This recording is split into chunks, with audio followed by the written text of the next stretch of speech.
But first, we're going to speak to Representative Ralph Norman. He's a Republican of South Carolina. He's on the Budget and Financial Services Committees. And Representative Norman, welcome to the program. Glad to be with you, Mamie. So I do want to ask you about what's happening with the budget, but since we've been talking about tariffs, wanted to get your reaction to the 104% tariffs that went into effect at midnight on Chinese imports. Well, first of all, the tariffs are a good thing for the country. I think most Americans realize that one-way trade does not benefit America. President Trump is putting America first with this. Now, is there going to be some pain? Absolutely. But the president knows when to pull back, and he knows when to exercise the power of the tariff. China particularly. China is not our friend. We've seen that with the border crossings, the fentanyl that's killed so many young Americans that were made in China for the most part. So it's the right thing to do, and it's going to be painful for a while. How long do you think it'll be painful, Congressman? Well, I don't really know, other than the fact that what he's done right is on those products that could not be made here in the country, he's put exemptions in place. I know some cars, some manufacturers he's exempted, and so it'll be industry by industry. I know with the textile industry, which has got a lot riding on this, they've had fixed contracts, and there's no way they could add the cost of the tariffs to the final product. But he's put exemptions in place, which have helped a number of them in my state of South Carolina.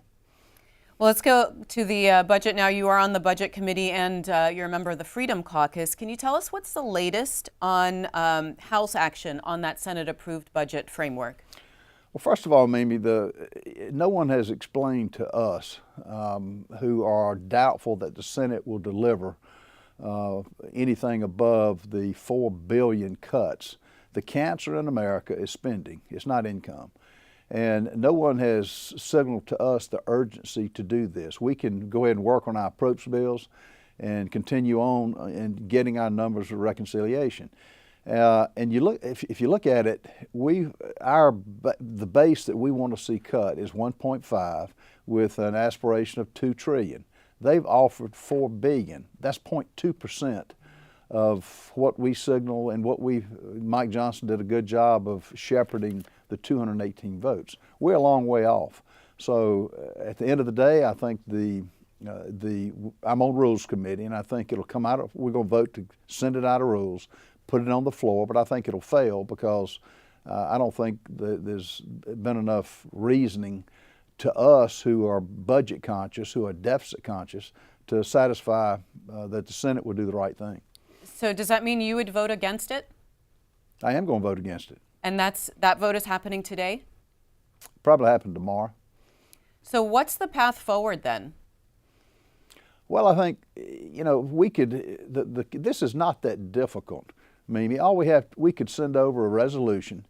We could go to conference, but send a resolution over that signals what our intentions are. And the 2 trillion in cuts are what we voted on and got the 218 votes. The Senate needs to come back and get serious about any type proposal. If it's not good enough just to tell us they want to just trust us, we will, at the end of the day, make the proper cuts. That's not doesn't satisfy the majority of those of us who are going to vote against it. And if you're serious, put it in writing. We've got an arithmetic problem that we've got to solve.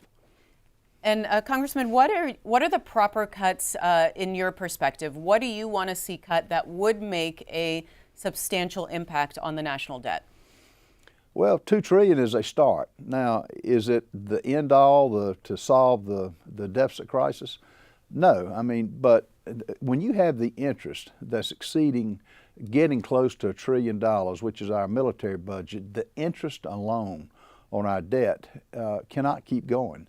And so the 2 trillion is a start. I think with DOGE and everything else the president is doing, we could codify the cuts that DOGE is finding. It's not suitable to have, as DOGE has found out, Elon Musk and his team, 7 million people who are 120 years old and older getting a paycheck.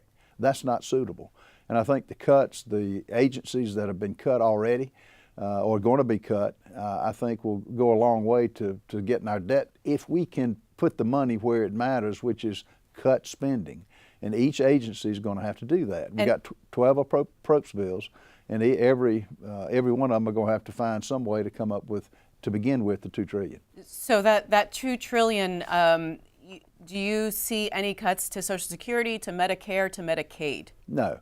At all? We can't do that. You feel like you can get to $2 trillion cuts without touching those? Well, with Social Security, we can't cut in reconciliation at any way. Now, the fraud and abuse we can deal with.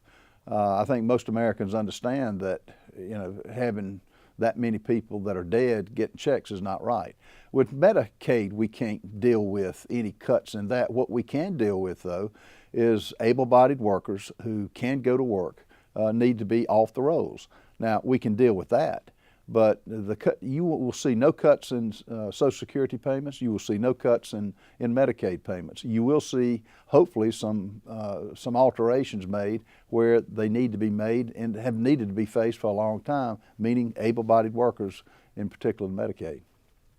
President Trump met with the GOP caucus yesterday. Can you tell us what happened and if he changed any minds there? I was not invited to come. In talking with those briefly after the meeting yesterday, and we all went to hear the president talk last night, or the majority of us did. You know, he explained that he thought the cuts would come from and he may have switched some people, but it's still not enough to pass the bill. There's got to be a lot more work done. And we want to see the Trump agenda, the tax cuts. We want to see that happen. We're not going to let that lapse. But along with it, we got to handle the cancer in the country, which is overspending. And now, if we don't do it now with reconciliation, we will never do it. So we just have to go back to work and urge the Senate to do their job.